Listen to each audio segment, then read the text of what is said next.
Hey everyone, this is Kirk here again at optionalpha.com, and welcome back to the video recap that we do here each and every night on the membership side of our blog, going over all of the trades that we made, both opening, closing, adjusting, whatever the case is, so that you guys know exactly what we're doing and how we're doing it. And today we're going to go over all the trades that we made on Friday for expiration, the 19th of September. Had a very busy day, opening some new trades and then also closing out and going over some of the trades that expired. So some of these that you can see down here, and I'll just kind of tag one real quick, but you can see that they expired.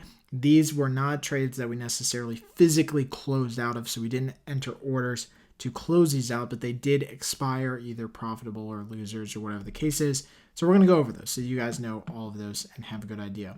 The first one that we're going to go over tonight is Verizon. So I'm going to go over some of these opening orders quickly because they are debit spreads and calendars, which you've gone over before, and I want to take more time, in tonight's video going through some of the expired and expiration options. But Verizon, what we did here in Verizon is trying to add to our call debit side of our portfolio. As we got through expiration, we realized that our beta kind of shifted pretty quickly. So we had a lot of trades in expiration that were bullish trades or neutral trades. And as we got through expiration, we realized that we had a very heavily tilted bearish portfolio. So we were tilted towards the bearish side, which is not necessarily bad concerning where the market is, because I think it'll definitely head lower. But it doesn't help us because we like to have positions on both sides of the market, right? We don't want to be one-sided and kind of lopsided in our trading. And in this case, what we did with Verizon is we liked the Verizon setup. It had a nice kind of technical cross. It had some MACD and CCI kind of crosses, which were nice. So I'll go over those here in a second. But logistically, what we did here is did the October 49.52.5. I know those are weird strikes. 49.52.5 call spread for a 125 debit, which I like because our total loss or max gain is a little bit more. So again, here's a look at where Verizon is. You can see that it's continuing to move up with the general market. If we actually go here and kind of load up our studies, then what you'll actually see is that it did have a very, very nice and very clean signal, both the CCI cross just a couple days ago and then a nice MACD cross, which we've talked about before. So just kind of using some of these technicals, not as the end all, but as giving us a little bit of understanding of where the stock might go in the future. So I do like this trade. Implied volatility very, very low at the 19th percentile, meaning that we can't do anything but kind of calendars and debit spreads and ratios, things like that. For Oracle, we went ahead and did a calendar, the Nove October. So again, with these calendars, we are selling the front month, which is October, buying the back month, which is November, but all dealing with the same strike and the same side being the 39 put. So with the calendar and Oracle, we sold the 39 puts for October and bought the 39 puts for November. Paid a very small debit, did this trade very small, of 32 cents. What that basically does is puts us in a position where we do want Oracle to head lower between now and October expiration. We want Oracle to head lower, but because of the strikes that we selected at 39, was it 39? Yes, 39. I don't know why I said 32. Because of the strikes that we selected at 39, we'd ideally like to see it kind of settle right here around 39. Now, with the premium that we actually had for this trade, and I'll go here to the Analyze tab so you guys can see this, but with the premium that we actually had for this trade, what that basically did was give us a break-even point that's actually higher than 40 and right about 37.5.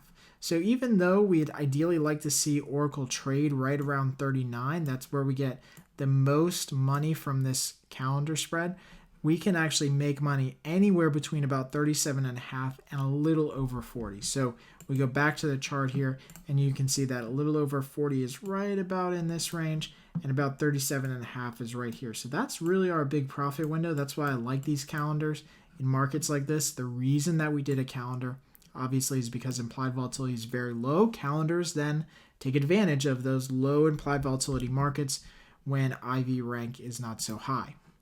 The last trade that we opened today was UUP. And I've been waiting for about 2 weeks now to get into this trade. I really, really like this trade setup. But even though I really like this trade setup, I still did it small, still following all of my rules. I wish deep down in my trading bones as a rodeo cowboy trying to do this thing and make it big, right? As we all are. I wanted to do this trade bigger, but I know that I can do this trade bigger, even though I really, really like the setup. So when we go to the chart here, you'll probably kind of lick your chops as well once you actually see just how ridiculous the dollar index has been lately and where it could go in the future. Again, logistically, what we did with UUP is bought the October 23.22 put spread, very, very small trade, and paid about 52 cents in debit for this trade. Now, we go to the chart of UUP, which is the dollar bullish index, and you can see this thing has gone completely parabolic in the last 2 months. Just a ridiculous move, as with things like FXE and FXY that have made very similar moves just in the opposite direction. The Great British Pound and FXB, which we had a trade on that we closed out. So those are all very, very extreme moves that these things have had. And look at just the trading range that it was in kind of the 4 or 5 months before that, right? I mean, really not moving and then just massive, massive breakout.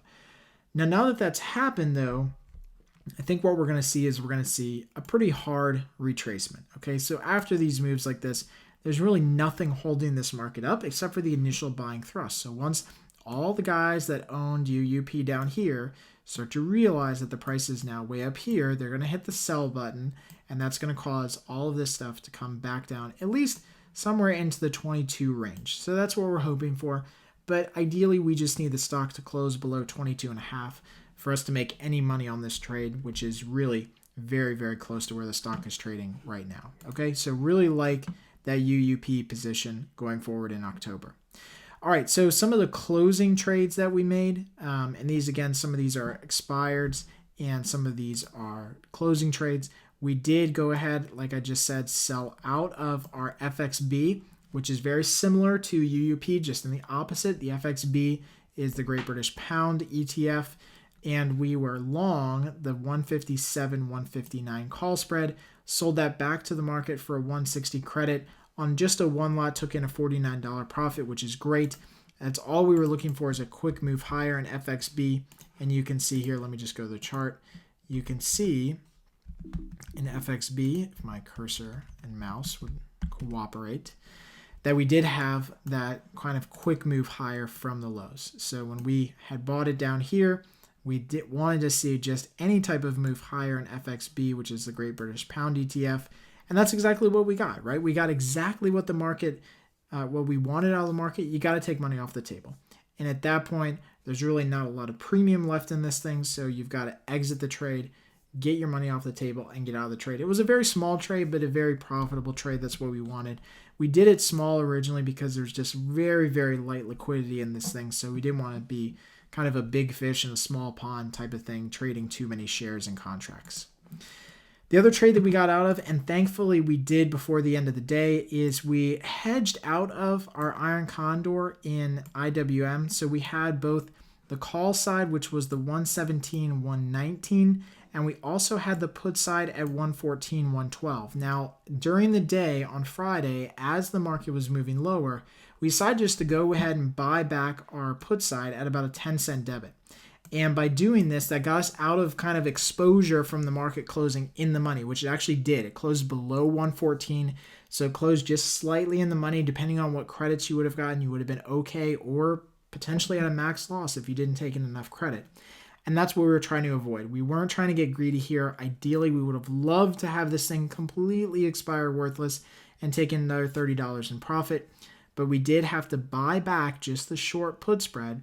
And what we did is we just went ahead and let the short call spread that we originally sold, the 117, 119, completely expire worthless. Overall, after all the adjustments that we made to this trade, we took in a 192 profit after all the adjustments. So again, very, very good trade. Very, very happy with that trade.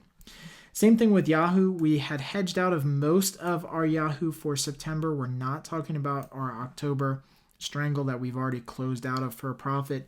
But this is our leftover September options. We had the 38, 37 puts, and we had the 35, 34 puts. Both of those expired worthless after all of the adjustments in our September options. This is everything, buying it back, selling stuff, everything. We ended up taking a nice little $100 profit on everything. And what I like about this trade more than anything else, and although we don't have too much time to go over it, is that our initial position in YHOO for September was a short call spread. So we originally had a short call spread against YHOO in September, and notice that for the entire month of September, YHOO went completely against us. So the fact that we were able to then make adjustments to this trade, add the put side, roll that put side up once, bank some profits, and make very nimble and smart decisions about how we adjusted this trade, we were then able to salvage a trade that would have gone completely to full loss, went 100% against us, and turned it 100% around into a $100 loss or a $100 profit. And I know I said 100 a lot, 100%, $100 profit, 100% against us, whatever. But that just really goes to show you that once you learn how to make adjustments, you can take trades that go completely against you and turn them all the way around. And YHOO is the premier case study on that. We'll definitely be doing a bigger video tutorial on YHOO and some of these other ones here in the next couple months, just as more and more case studies of making adjustments and doing them well. All right, and then the last one that we let expire, but we did adjust as well, is our Netflix trade. So this is one that we adjusted a long time ago, probably about 3 or 4 weeks ago. We made an adjustment to Netflix. That helped salvage a massive, massive loss. So we could have definitely lost more than $500 in Netflix. We're able to, with this one adjustment, whittle that down to a 142 loss, which still isn't great to lose money, but it definitely is better than a 500 plus loss in Netflix. With Netflix, we had originally bought a vertical put spread, the 430, 425 put spread in Netflix. Again, I'll just go to Netflix so you guys can see what I'm talking about here. And here's Netflix. So we bought the 435, 425 put spread in Netflix, and you can see those two strikes are right here, which means that for the entire month of September and most of August, Netflix went completely against us, just like YHOO. Okay, so 100% against our position. We wanted Netflix to go from here down, and it went practically from there straight up. I mean, never once, really moved in the direction that we thought it was going to move. So what did we do? We went ahead and went back into the market and sold a very, very, very wide put spread that basically created a synthetic short put in Netflix. We sold the 435 puts, bought the 360 puts, and took in a massive credit on those. That's what helped reduce that loss down to 142 after all adjustments in Netflix. So again, as the market was rallying higher, what we did is went back in here and sold puts below the market.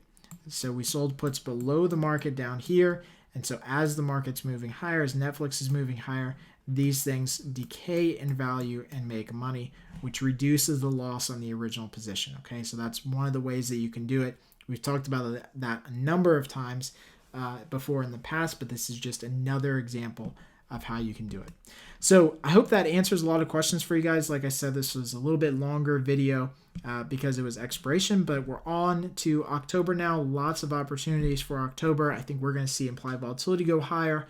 I think we're going to see the market start to move lower, which is going to create a lot of opportunities. Plus, we've got earnings on the horizon, which is always fun to trade around. So as always, if you guys have any comments or questions about these trades or any of the trades that we've done, please add them right below here in the comment section. I'll get back to all of those tonight or tomorrow before the open. And if you're watching this video on YouTube someplace, you just have to understand that you're getting these alerts and all of these videos about 15 days after they're sent out to just our members. So if you want alerts like this and a video just like this every night that goes over all of the trades that we make in detail, you've got to sign up at optionalpha.com, start our free trial, go ahead and kick the tires, see if this is something that could make you a smarter trader. Happy trading.